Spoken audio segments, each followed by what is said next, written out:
This is just a couple of minutes going over some still photos of what I use to get the wall mount control panel done. This is the kit. This is just a random picture from the internet. This isn't one that I bought, but I have a Jacuzzi setup, so it's kind of newer, but Hayward and Jacuzzi apparently are the same company, so if you have a Jacuzzi, you're probably going to get one that says Hayward on it. This only had this blank cover, which covers the control panel for the pump, and the back of that is the mounting plate for the actual control panel. When you take this top part off, you'll have that bottom. Mine did not come with the connector plug that I'm going to tell you about in a little bit. So all you're getting is two pieces of plastic. I recommend eBay. You want to go to a store, you're going to pay probably 2 or 3 times as much. So I think they're like 40 bucks on eBay, that kind of thing, maybe Amazon. This is the plug that I bought. This is the one that you need to convert this situation here. So this is whatever you can read that there, 6-pin, 5.08 millimeter terminal block Phoenix plug. This is actually the company that I bought it from. And this is what it looks like. So you can go to eBay on your own. I live in California, and this company is in Connecticut, and I can absolutely testify that they got it to me in 2 days, and just USPS, so it was astounding. But that's the one that you're going to want to use to make this work with the wiring that you have. I have used, I got some really good wires. So mine was actually 20 gauge, and it was Cat 5, but it was real thick compared to the modern stuff. So I think that they would recommend 20 to 24 gauge, but I had some 20 gauge stranded, and it's just beautiful, just perfect for what, you know, this conversion is. So if you have single conductor Cat 5, just be careful tightening the terminals down, and you'll see how this fits in here. It's really super easy to do, and I ended up labeling, I think on this side, I just put some numbers on just to put the wires together. I'm just anal, and I'll talk about that in a second, but it's pretty simple. You'll figure it out. But that is the connector. The kit, man, mine did not come with it. The guy on the internet that's got another video, which I think is a really great video, but he opens his up and there's this connector.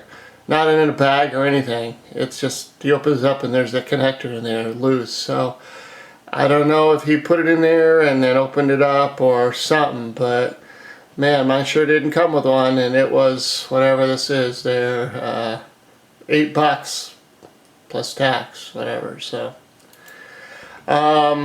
this is the actual factory connection on the circuit board for the control panel. Now you're going to be disconnecting these wires that go up into the control panel. You're going to disconnect these, and then there's a plug in the control panel that you just unplug, but you're going to be using this plug. So these just unscrew. I mean, you're going to turn the electricity off, but these are just going to pull out of here. And I bound them together with some electrical tape, and so when I put everything back together, the conductors weren't going to touch the circuit board at all. So I didn't cut the wires, I just pulled them out. The interesting part of this, though, is you'll notice that there's numbers on this side over here, and then there's these labels here. Don't consider these numbers. It's for a different application. It's not for the wall mount, so do not confuse these numbers and these indications here, and I'm going to tell you why right now. Here's the wiring diagram, so you can flip back to that and look. The top is 12 volt, and then there's an A conductor, a B conductor, and a common.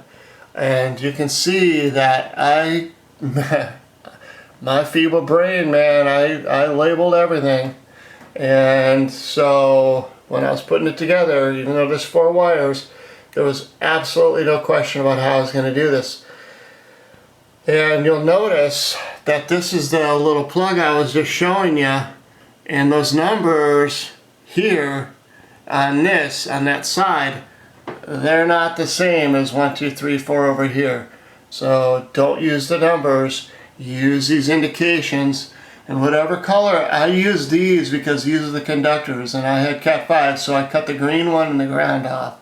So this is what I was left with, and I just use the, the indications. But be very careful when you're looking at that little plug.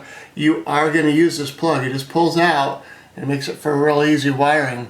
But just be careful that you don't look at those numbers.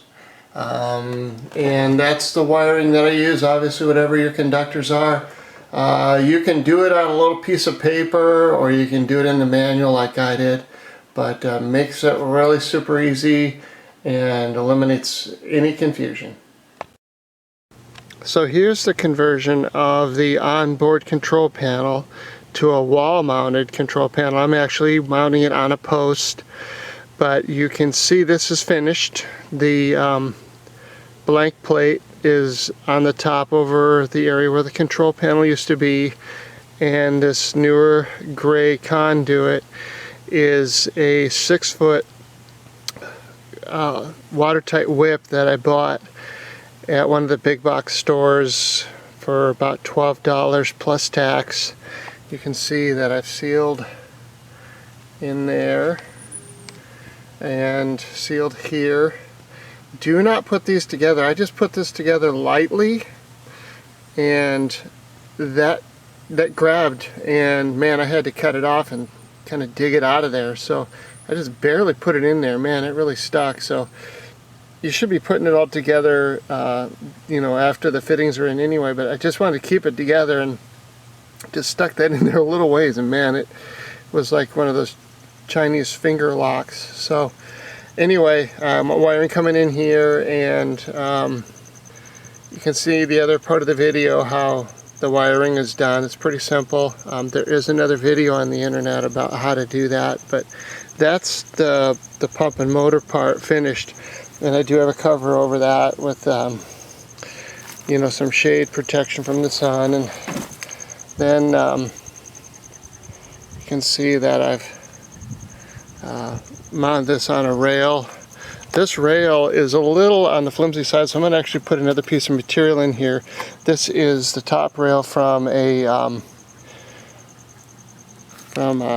shower door assembly, and this is a piece of galvanized steel post, and set that in concrete. This hole for this post, now you can, if you have a situation like mine, you'll see that these support rods for the intermatic box here are in the ground, and they do rust out at 20 years or something. So I decided just to encapsulate those, and so I dug my hole around those and then just kind of encapsulate them in the concrete. I dug very, very carefully, I can tell you that, because I didn't know which way all this plumbing was going. So I got my little padded seat out here and just dug down with a little garden trowel, actually, and a little thing of water to keep the hole moist and easier to dig. And so it's probably only down there maybe 18 inches or something like that. And then I used a level and set that post, and then screwed this other piece of railing on here. And I painted it beforehand because the railing is aluminum. So that's why you see the black paint all the way down in there, is that I actually painted the post itself just to help reduce the possibility of corrosion. I spray painted it inside a little bit as best I could. I didn't do anything with these original pieces of support. They're just metal conduit, and they were rusted. They weren't completely failed, but they're not going to do anything here in too long, and I'll just take those out and take these brackets off eventually. So, but anyway, the other video that the guy has on the internet about doing this, he has that set in a nice sort of area under a roof of some kind, like a patio cover, and I don't have that, so I'm gonna set this on a post. I'm trying to make sure I don't get my neighbors in here. So this is an Orbit timer box, so it's going to cost you about an extra $35 at a big box store, and it's kind of difficult to open and shut without a handle. So I just added a little chrome, cabinet handle here. I will be painting all this stuff. I'll let the sun work its magic and just sort of take the gloss off everything here in a little while. So I'll leave the key in here because it makes it a lot easier to open and shut, and then it's not hurting anything. So there's the back end of the cabinet drawer handle, and you can see how I've mounted this in here. When you get this Orbit box, it's covered with a gray plate, and that's for mounting the timers and stuff like that. And then there's also a GFCI device in here, and you can see in here that I have cut some support. There's a support peg that comes out of the middle here to help support that plate. There's a gray plastic plate here, and then there's another plate that holds the GFCI in here, and then you would supposedly run the wiring out of here. Now there's an open, looks to be like a 1-inch opening here, and I just had a piece of plastic plug, and I just plugged that and sealed it with some silicone. I don't want that open. I don't need wasps coming in here and making a mess, and a nest rather, and bees and spiders and all that stuff. So just put that in there, seal that up, and then same kind of thing here, even though this is weather tight, but where this came out, where my Cat 5 came out into this box, I just went ahead and gooped a bunch of silicone in here just in case, God forbid, some water would come in. There's some openings in the back of this box that they would use to wall mount, and I sealed those with silicone from behind, as you probably already saw.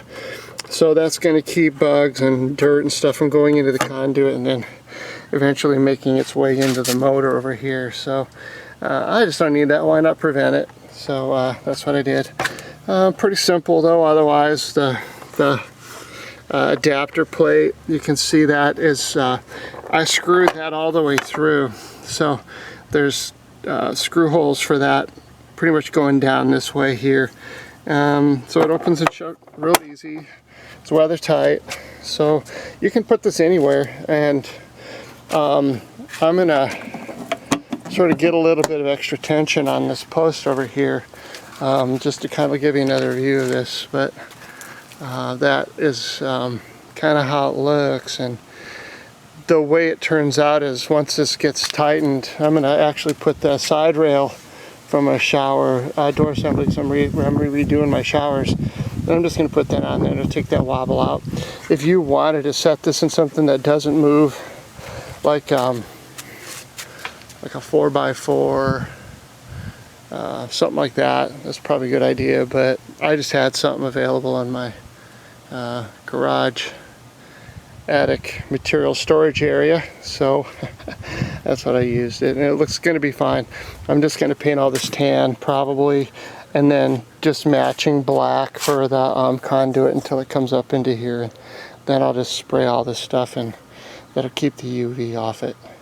That's kind of it. It's a really nice conversion, but this is something, using the Orbit box or any kind of weather tight box, is a good alternative if you don't have a if you don't have a patio cover to put it underneath, or a shed or something that you're going to have it inside for your pool pump controls. And then obviously the weather tight whip. The guy in the other video has some sort of a protective raceway for his wires, but since this is going to be outside all the time, this is the only way to go. I know it's just Cat 5 and it's low voltage, but there's no way I'm gonna mess around to this twice. 13 bucks, you know, after tax for this whole thing or something like that. It was nothing to pay. So anyway, that's it. I did add this rail here, and it fits right in. This is the side rail from an old shower door assembly. We're placing these, we're getting those redone. So this is the top rail, this is the side rail, and I put it in here, and you can see I just used some screws on either side, and man, it just tightened it right up. And obviously most people aren't going to have this just laying around, but it's just what I did. And adding this, I mentioned it in the other video, so I actually followed through with this. Didn't add any sealant or anything, but I just did it like that. And then I also added this touch light, and that works really great at night because this panel is not backlit.